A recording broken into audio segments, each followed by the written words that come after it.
Every time I turn around and look at him, I think of something. I think about a lot of things, and I look around at you, too. Glenn's brother, Ken, said he when he's going to school, he fell in love with his fourth grade school teacher. We was talking about how ridiculous that was.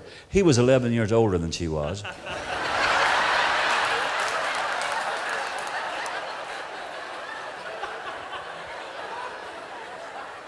Somebody asked me the other night and said, "Why do you pick on Glenn like you do?" I said, "God has called me to do this." At the Praise God in Indianapolis one time, there's a lady come. She's about Glenn's age. She's about 90. Sitting in front. But I was wearing Glenn. Bill remembers. I was wearing Glenn out that night, you know. And finally, she stood up and shook her cane at me. And she said, "All the time, the last 40 years I've been seeing you fellers, you tease Glenn. Over and over, you tease Glenn. You ought not to do that. You ought not to tease him like that." And she raked me over the coals good for teasing Glenn. And I had a terrible time explaining to her that I'm not teasing.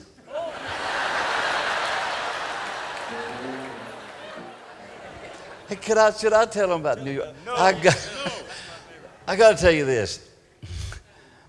He went to New York City on vacation here a few weeks ago. And the lady who lived beside, I'm going to tell it.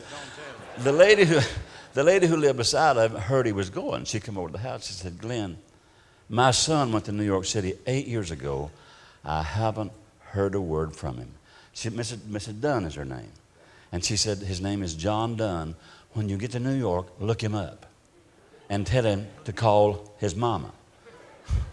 And Glenn said, "Okay." Big place like New York, and he was going to find him right away.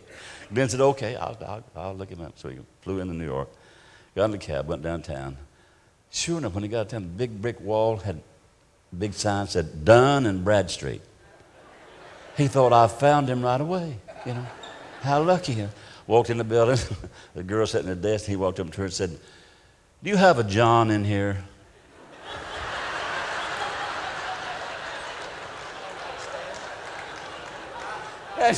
And she said, "Right through that door." He went through, and as the guy come out of a stall, and Glenn said, "Are you done?"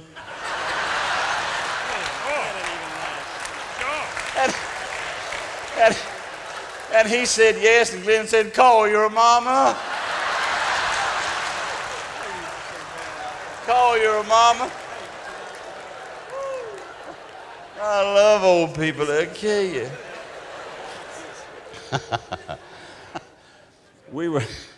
Could I tell them one more thing before we... You shared enough already. We were they invited us to Denver, Colorado here a few years ago to sing for the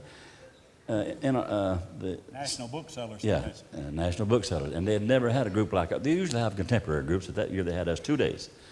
After the Wednesday night concert, we had all day to kill. And Glenn and I don't go to movies. No, we don't. But there's a Walt Disney movie playing called 101 Dalmatians. We'd heard our kids talk about seeing that movie. So we was walking around town, I saw them, and I said, "Glenn, let's go in and watch that movie 3 or 4 times a day, and we won't wear ourselves out walking around town." Glenn said, "Okay." So we went in, acted in the movie, sat down, it got dark. No sooner it got dark, Glenn was on his hands and knees in between the seats scratching around. I was a little embarrassed. I said, "Glenn, what are you doing down there?" He said, "I'm looking for a piece of caramel candy." I said, "Glenn, you don't want it. It's been on the floor." He said, "My teeth are in it."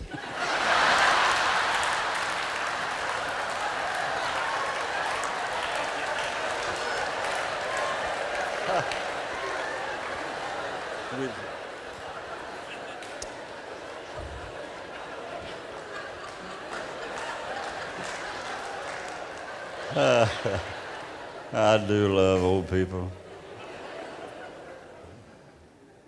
Somebody asked me how old he was. I said, when he was a little boy, the Big Dipper was just a cup, you know.